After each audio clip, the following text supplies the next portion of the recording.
All right, this is number 9, 4.8, day 2, and we are simplifying. So basically, we don't want I in the denominator.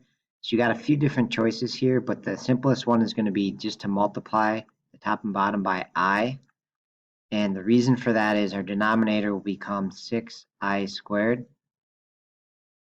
And then the I squared is -1, so it becomes -6.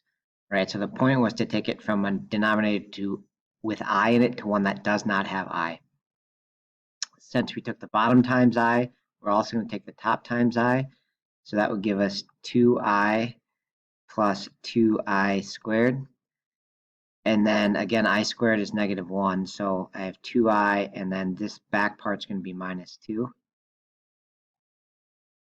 Okay, and then we can clean this up a little bit in a couple of different ways. So, on a test, this answer, I'd pretty much take that on a test, but I know on this assignment you have to match it with a multiple choice. So one way to simplify is all of these are divisible by 2.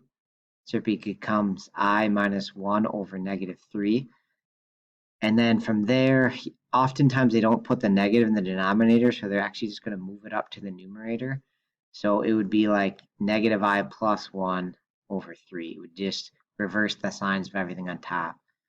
So I think that's probably the answer you're looking for in the multiple choice.